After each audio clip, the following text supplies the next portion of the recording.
Hey, I'm Luke. I'm the test engineer for this test. This test is going to test the communication from a separate computer to the web server to check that's actually responding correctly. In this test, we'll look at errors in the packet transfer and also the time to ensure that later requirements will be satisfied with this foundational test. So to start, we want to open up the ports on the actual web server. So on the web server machine, go to the actual Python code directory and enter in the actual main Python script, which is tcp request.py.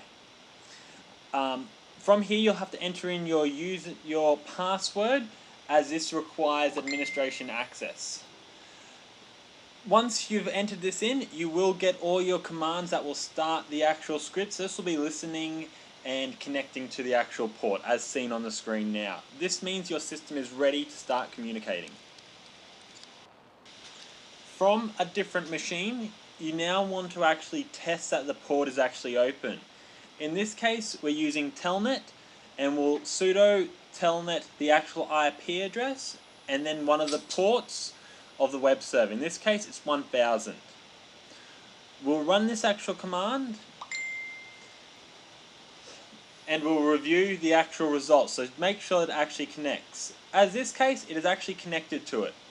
So once this has been verified, you can actually close down the connection by pushing the escape key and then actually pressing close within the actual telnet console.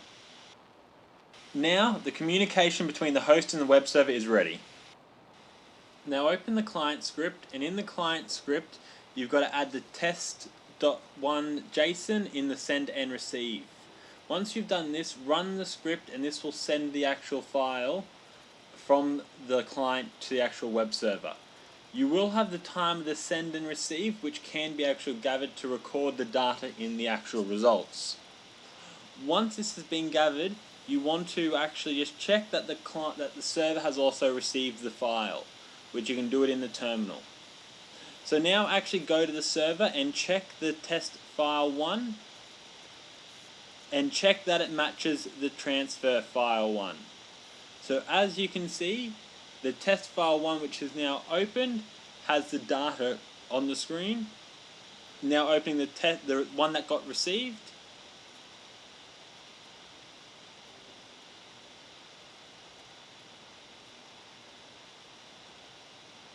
And comparing these two shows that they are a match. So the file did send correctly. This can be marked off. Now what you want to do is change it to the test file 2. This is a bigger file which will be a bit harder for it to actually transfer. This is also a different type of file. So do it on the send and receive. Once this has been done, you can go run the actual script.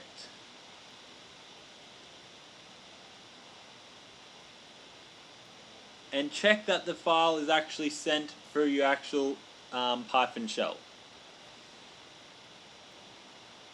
Again, the details will be displayed on the screen that will show you information of the actual send.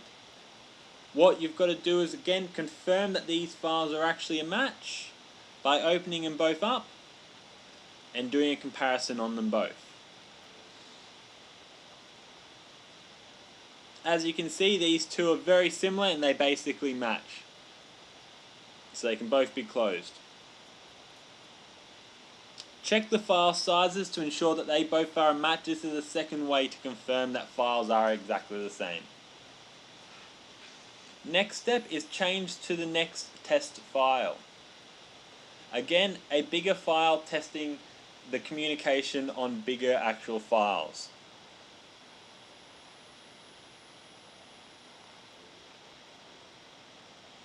Once you've confirmed that you've spelt the names correctly, you can run the file.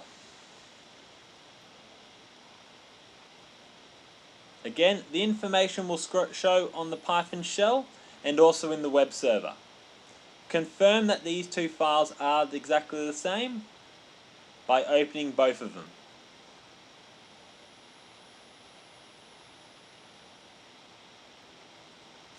As confirmed, these files both are a match.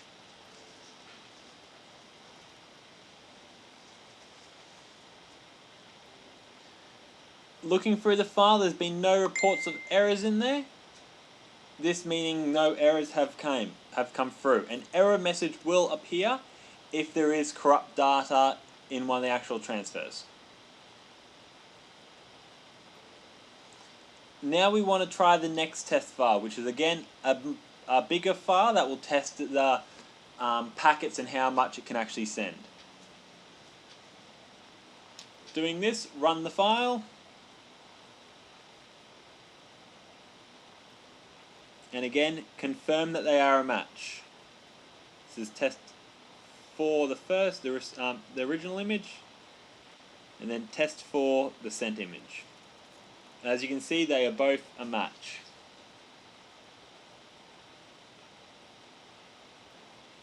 There is no errors sent during this actual packet transfer.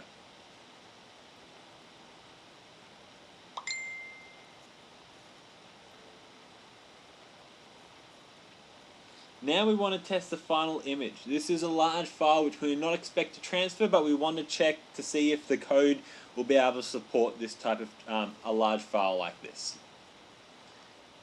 Change the file and run the actual script. You'll notice this one will take a little longer due to the fact it is a large and sending a large amount of packets across the server.